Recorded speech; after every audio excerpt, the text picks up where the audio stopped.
Welcome to Breakthrough Success. I'm your host, Mark Gabberty, the content marketing expert, bringing you 5 new episodes every week where I and top-level guests teach you how to take your business to the next level and achieve your breakthrough. Hello, Breakthrough Success listeners. I just wanted you all to know before the episode actually starts, I've been working a little bit behind the scenes to give you something really special. So a while ago, I wrote my book, Content Marketing Secrets, which helps people create, promote, and optimize their content for growth and revenue. And I just put the finishing touches together to offer that for free to anyone who is interested. So if you want your free copy of Content Marketing Secrets, all you have to do is head over to markgabberty.com/book. Now, let's jump right into the episode. One thing every business needs in order to grow, in order to monetize and make a bigger profit is publicity. We need to get out there in bigger ways. We need to expand our brands, but how exactly do we get the publicity? That is what we are going to focus on in this episode. And who better to talk about publicity than today's guest, who helps leaders build their businesses with books and publicity. And in 2001, he founded PR Leads, one of the most cost-effective publicity leads services, which has been copied by many other companies since it was created. He provides publicity and marketing, coaching and consulting services for independent professionals and small businesses. And in addition to all of this, he also writes press releases designed to rank high on search engines. So who exactly is today's guest? Well, today's guest for episode 223 of the Breakthrough Success podcast is none other than Dan Janal. Dan, it is such a pleasure to have you on the show. Oh, thank you, Mark. It's great to be here. I can't wait to help your guests in any way possible. Dan, I'm really looking forward to this episode and getting a lot more publicity, something that is something important to any entrepreneur, and that's why we're going to be tackling it in this episode. But can you just give us some backstory? So why did you found PR Leads? What got that started, and any of the backstory you could share with us about that? Sure. I was a daily newspaper reporter and business newspaper editor, won a couple of awards, and I went into publicity right at the beginning of the computer era. So I did PR for companies like K-Pro and Commodore when they were synonymous with the word computer. And I also was on the PR team that launched America Online. And that meant that I knew a lot about the online world. And the funny thing is that we tried to get PR for AOL, and it just wasn't happening because there was a lot of competition and the world didn't care. But suddenly, out of nowhere, I started seeing front page articles about this thing called the internet. And we're talking about front page articles on the New York Times, the Washington Post, as well as computer trade magazines. And I said, there's something here, because there is no internet company. There's no internet board of directors. There is no one hiring a PR firm for the internet. And yet suddenly everyone is talking about it. So I said to myself, I'm going to write a book about how to market on the internet. And you have to remember, this is like 1982. And the only people online back then were like educators and scientists and Al Gore and me. And people said it's not for marketing. And I said, that's crazy, because on CompuServe and Prodigy and AOL, everyone is marketing. You could buy books, you could buy shoes, you could buy anything. So I saw that the internet would be a marketplace as well. And I think the world has proved that out.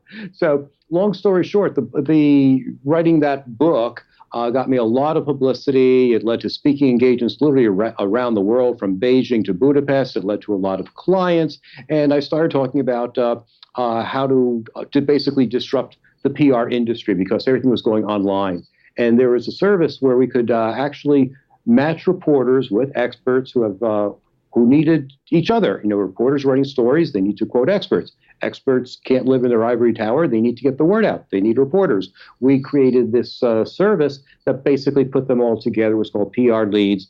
and it's done very, very well. We still have, a couple of hundred clients as members, and the great thing for entrepreneurs to know is that a subscription business, which it is, there's money coming in every single day. There has been for well more than a decade, and it's a great feeling to wake up in the morning and see money already in your bank account. It's nice to have a running start like that. So we've helped a lot of people, and as Zig Ziglar says, you can get anything you want if you help enough people get what they want. And PR leads certainly fit that bill for my clients and vice versa. So subscription models are a great model to follow if you're thinking about starting a business, or if you're thinking about how you can monetize your business even more. Think about how you can turn it into a subscription-based business. So that's the long story short. And thank you for sharing with us that story. And subscription is definitely the future. Like, you see some brands adopting, you see PR leads, you see like social media tools and things like that having subscriptions. That's going to be something that we are all going to have to embrace in the future. That's one of the changes that is definitely growing. And I'm wondering, how do you get people into the subscription-based product like PR leads? Is it different from getting them into a one-off payment type of a product? Like, can you talk to us like how we would get more subscribers for a product or service? Okay. Well, everyone on this call knows all the basic ways of getting subscribers, building a list, doing podcasts, blah, blah, blah. I won't go into that. But I tell you, the one thing that really helped grow my business from, baby steps to hockey stick-like growth was my clients. My clients would get results and they'd tell their friends. So they'd go to their mastermind groups and say, hey, I got into the New York Times. And their friends would say, how did you do that? And they would say, well, I got this lead from Janal. I said, well, who's he and what's that? And they would explain the whole system to them. And I tell you, there's nothing better in marketing than having your clients sell your service for you. So I would wake up in the morning and I would see, orders come in from my website without having spoken to a person. When you're that good or your service is that good, people just order without even talking to you. And we're talking about a $99 a month service. So, it's not cheap. It's not terribly expensive. It's somewhere in the middle. But people saw the real value of it because a PR firm can cost you $2,000, $4,000, $5,000, $10,000 a month. And here you can get publicity for just $99 a month. So people saw the value in that, and it really took off. And we had the field to ourselves for many, many years until competitors came in, as will happen with any business. You have to be prepared for it. You have to have additional services that you can offer. You have to be able to branch out horizontally, vertically. You have to listen to your market and see what other services they want so you can stay relevant, because every business in this internet age is A, going to have competition, and B, is going to have someone who's going to offer it for free or lower price. And you can go to all the seminars in the world who say differentiation and offer something better. But bottom line, people want cheap. And you can talk until the cows come home about how wonderful your service is, but if someone is offering the same service for $10 less, you have a fight on your hands. So that's every business. No one is immune. And I find it really interesting how a lot of it is word of mouth, as you mentioned, people going into mastermind saying, hey, I got featured in the New York Times with the help of PR leads. And I'm wondering if you could share with us a little more about what goes into getting something like that, like the feature in New York Times or the feature on your favorite magazine. Like, how does that relationship building and story positioning work? Okay, great question. There are a lot of different ways to answer that. I'll start with PR leads because that's the easiest way. We get requests from reporters and we send those requests to our clients. And so when you get a lead from me, you're going to know two things. Number one, there's definitely a reporter who's interested in writing about this topic right now. And number two, they don't know who to talk to. Because if they did, they would be calling you right now, or their list of contacts rather. So you have a pretty good shot at being quoted. So that's great. So that's one way of doing it. The other way of doing it is to become a reporter's best friend. So let's say you're a realtor in a local area. Call the local business reporters, call the local realtor reporters, take them out for lunch if that's allowed, take them out for coffee, offer to meet them. That's a great way to get publicity. But every reporter every publication has an editorial calendar to some degree. So we know that January, everyone's doing stories about New Year's resolutions. In February, everyone's doing stories about Valentine's Day and love. So if you can tie your story or your idea to Valentine's Day and make it unique, there's a good chance you're going to get quoted because reporters are tired of doing the same old story about, buy flowers and candies and take your wife or your girlfriend out for dinner. If you can say, what about love in the office? Is that a good thing? Is that a bad thing? What are the trends in office romances these days? Now you have a story. So think about how you can tie into those stories that reporters are going to write every single month, and then you'll become their best friend. I can do this with one other quick example. We can move on. Every month the government comes out with statistics, their housing statistics, their unemployment statistics. So let's say you're you're a career coach, and you help people get jobs, or you're a headhunter, or you negotiate salaries, or anything in the career field.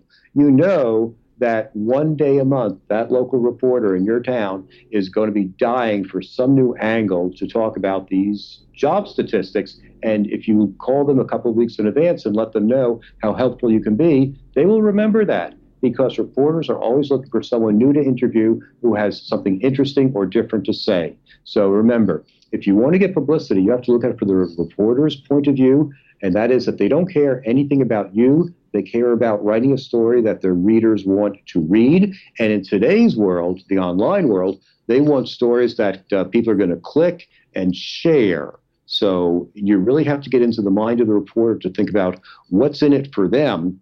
And if you do, they're going to want to talk to you today, tomorrow, and every month in the future.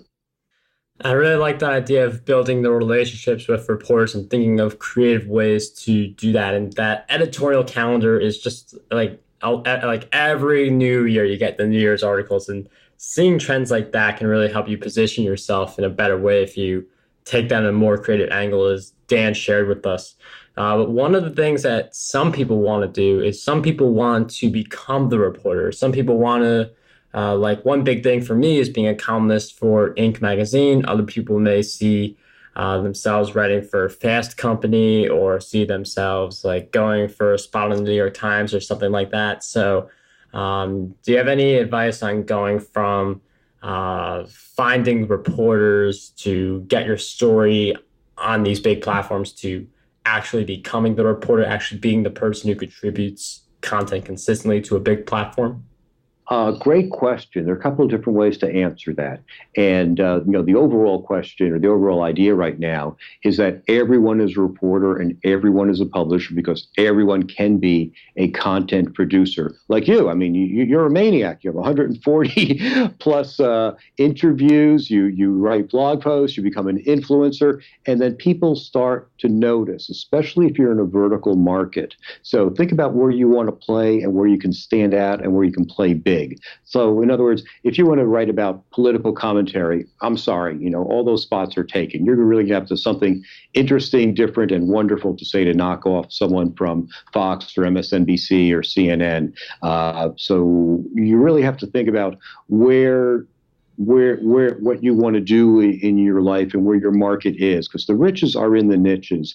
For example, I have a client who makes drones, and sure, there are a lot of drone companies out there. Well, they specialize in drones for farmers. And some of you from the cities may be saying, farmers, drones, what do farmers need drones for? Well, wouldn't it be great if you could have this aerial device flying over your cornfields and seeing where you have a boll weevil infestation, or an area that needs more water, or an area that is having problems or is doing great? Hey, it's time to pick the crops. You can send a drone out and find out in 5 minutes, instead of sending someone in a four-wheel drive and have them drive, a couple miles through your farmland to do a survey. So they become the experts in the agricultural drone market, and they will own it. So think very, very narrowly like that, and you very well could have a good chance of having a regular column in a vertical market publication. And when I say publication, it could be an online publication too, because just about every print publication is online. So that's cool. If you're like in the self-help marketplace, how to you want a motivational speaker, whatever. There's so much competition. If you want to be like the self-help guru for Inc. magazine, I believe in setting realistic expectations. It would be very, very hard. It would just be very hard. But if you want to be the self-help guru in a certain vertical market, then there might be a better chance. So niche it, and you probably would have a chance. Here's another way to answer the story. You've seen these columns opposite the editorial page in newspapers. Those are called op-ed pieces, or opposite editorial. If you go to Google and type, how do I write an op-ed, or how do I get into an op-ed, you'll find an organization that will show you how every major publication has their requirements for writing an op-ed piece. This is a nonprofit group. The information, I believe the last I looked, was free, and it's online. Their mission is to make sure that voices are heard. So that's another way to get there as well. And finally, if there is a publication that you really truly want to work for, or have them run your pieces, go to their editorial guidelines and see what their policies are. Now, you have to remember that a company like, say, Forbes, hires a lot of writers, and they don't need any more writers because they've already paid those writers. So when it comes to the print edition, they have a lot of writers who are getting paid, and they're all fighting for space in the publication. So it'd be very hard to break in there. But Forbes, for example, does hire a lot of people like you who are experts in their field, who have something to say, and can write on a consistent basis. And those people do have columns. But I have to tell you, they are very strict. They want to make sure that you have an audience. They want to make sure that you have a platform. They want to make sure that you're going to promote your articles so it gets read. I have had clients who write for them. I've had other clients who've been fired, and this is a free service. They've been fired from a free service because they didn't have enough clicks and shares and views. So you have to write and be sure it's a good fit. So those are 3 ideas to help you get started. Dan, thank you for sharing those great insights. There's a lot of good stuff in there, and it is very hard. And just to be able to angle yourself in a slightly different way can make all the difference. And I mean, you've had a lot of experience with seeing people trying to get featured in these publications, being contributors to these publications, and anywhere in between. But I'm wondering, based on your experience, what do you believe holds most people back from getting the publicity that in part they want/need, but also in part that they deserve? Because I feel like there are also a lot of really awesome people who just aren't getting the spotlight, that as much spotlight as they could be getting. Okay. There are probably at least two ways to answer that question too. One is internal. They don't have the confidence. And the other is skills. They don't know what to do or say or how to go about it. So let's dive into those issues. If you don't have the confidence to do it, that's totally acceptable. And there's a bit of the imposter syndrome in just about everyone. And I'm reading a book about that now, and it's on Kindle. It's called The Imposter Syndrome. Gosh, I would remember. I will send you the exact title for the show notes. It's really, really good. And it basically says that everyone has a bit of the imposter syndrome. We all think that someone is smarter, better, faster, better looking, whatever, than we are, and that holds us back. And there are ways to overcome that. So I will send you that information, and people can read that. Then there are the skills. And in this conversation, we are talking about some of the skills needed to work effectively with reporters. Number one, get into their frame of mind, see what kinds of stories they are writing, see how they want to help their readers. And if you can do that, that's a big deal. Second is, how do you contact them? So most people now use their phone as a screening device. In fact, just this morning, I canceled my desktop phone service because it is nothing but a cesspool for robocalls. I never pick up the phone because now they're spoofing caller IDs. So it's just a wasteland. So I think everyone in the media is the same way. They're using their phone as a screening device. So you can leave your phone message on their answering machine, or you can text them with a short pitch. And I'll describe the tools for doing that right now. Reporters do listen to their voicemail. So you can tell your story in 30 seconds or less. And you're probably saying, no, I can't. My story is so wonderful. I need 5 minutes. Well, reporters will not give you 5 minutes. You have to trim your story down to 30 seconds or less. And you can do that. Everyone knows the elevator pitch. Everyone knows variations on their elevator pitch. If you don't, you can go online, just like, how do I write an elevator pitch? And you'll see lots of articles to help you. I have a very simple method. It goes something like this. Hi, Ms. Reporter. Your readers are interested in this topic. I have an interesting spin on this, which is XYZ. If you'd like more information, please call me. Here's my number, or visit my website. Here's my website. Please let me know if you have any questions. And that's all you really need to say. Again, this is written from the reporter's point of view. You're telling them that their readers are interested in this subject. You're an expert in it, or you have a good twist on it. You have a good angle on it. That piques their interest. Now they want to know more. Now they're ready to have a conversation with you. So you can do it in three sentences. If you said that on the telephone, it would take maybe 10 or 15 seconds, and reporters would appreciate that. Also, if you look at it on a text or an email, most people are mobile now.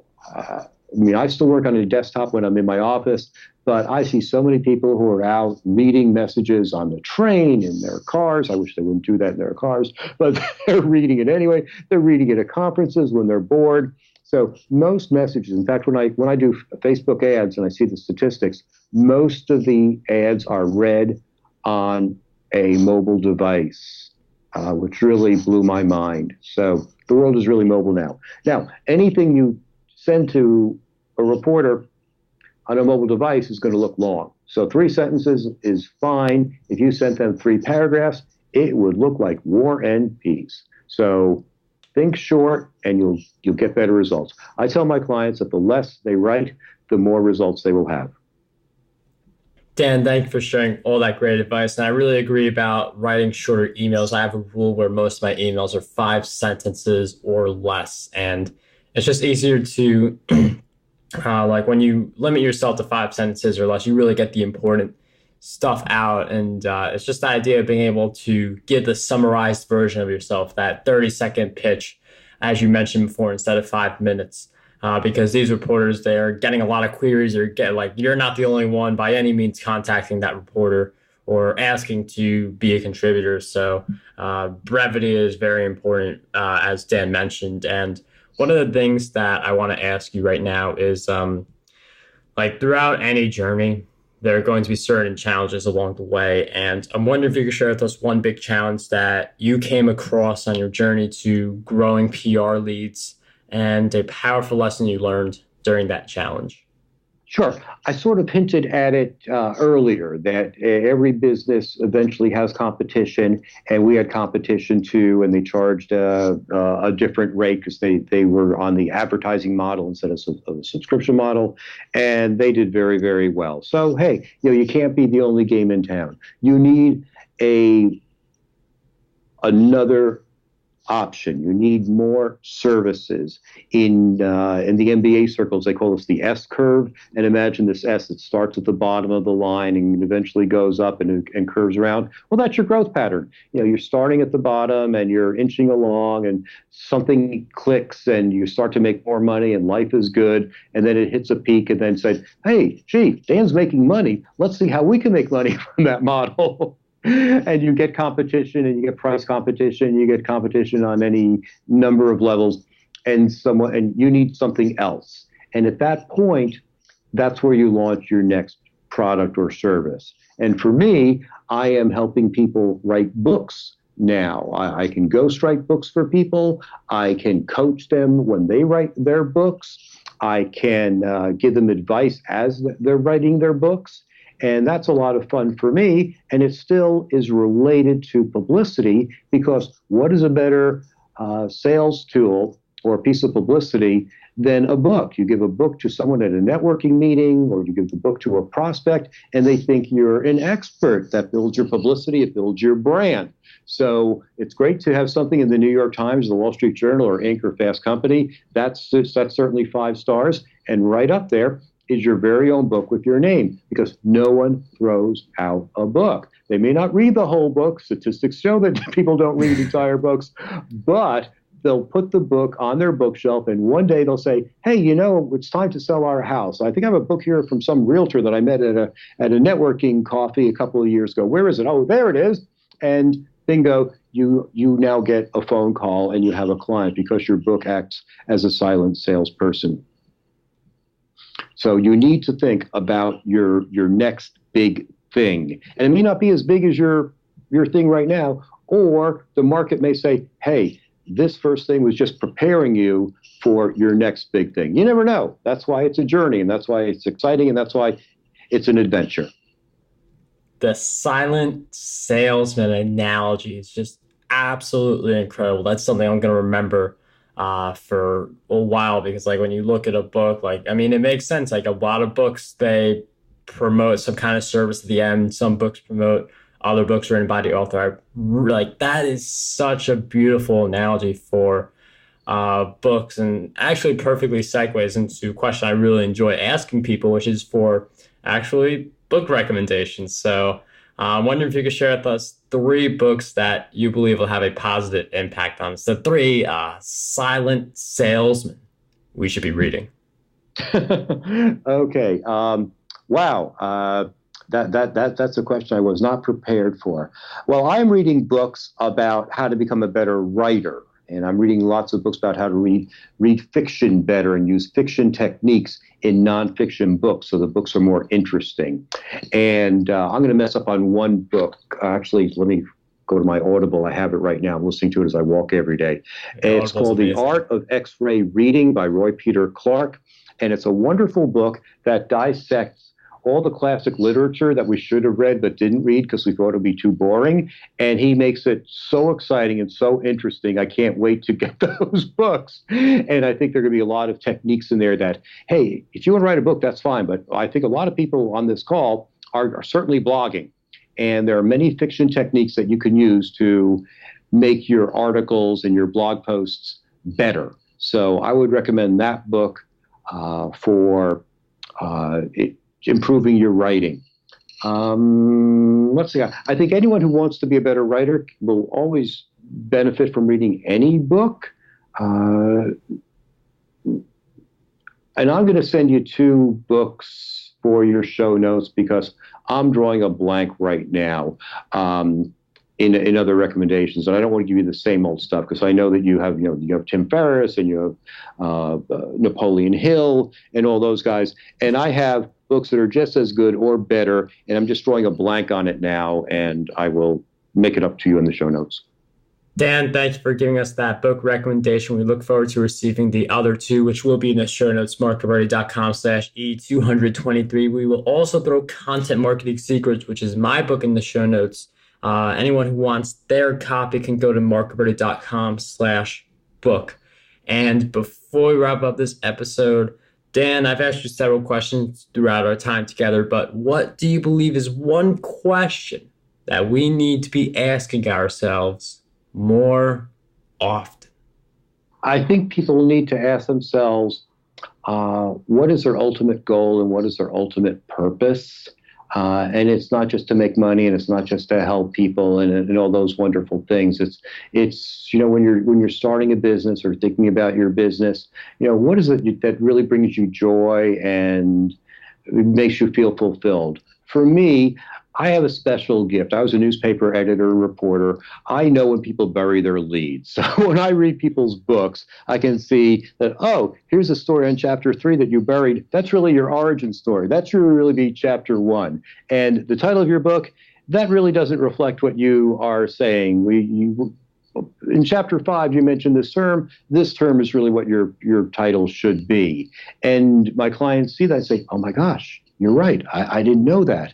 And that's where a coach comes in, or that's where a consultant comes in and helps you see things that you didn't see. And one of my favorite stories is about a guy who's playing basketball, and he keeps on missing all these three-point shots. And the neighbor says, hey, move your arm closer to your body. And he does. And suddenly he's sinking all the three-pointers. And it's just a little slight move, but it made all the difference in the world. So I think it's important for people to work with coaches. No book and no business was created in a vacuum. It does take a village. It does take a team to take your business to the next level. And as entrepreneurs, we think we can do it all. I certainly did. But frankly, it's probably the biggest mistake I ever made in my business was that I didn't get the kind of help I needed. I was too proud or too vain, or I thought I knew it all. And in reality, I needed a good kick in the butt sometimes to get out of my own way to take my business to the next level. Dan, thank you for sharing with us that great question. A lot of insights in there about building a team, which is really important. And I mean, all of your insights throughout this episode were really great as well, and will help us with getting more publicity, getting featured in more places, being a contributor as well. So if you guys want to keep up with Dan, we're going to throw in another link in the show notes. WriteYourBookInAFlash.com. That is the place you can go for more information, to work with Dan as a coach or as a speaker. So again, that link is WriteYourBookInAFlash.com. Dan, I can't thank you enough for sharing all of your great insights with us today. It was such a pleasure to have you on Breakthrough Success. Thank you very much. It's great meeting you and talking with you. You ask great questions, and I hope I can help you in the future, as well as any of your listeners. Thank you so much for the opportunity. How does over 100 retweets per day sound to you? My free ebook, 27 Ways to Get More Retweets on Twitter, has you covered. I use the methods within this ebook to get over 10,000 retweets every single quarter. To learn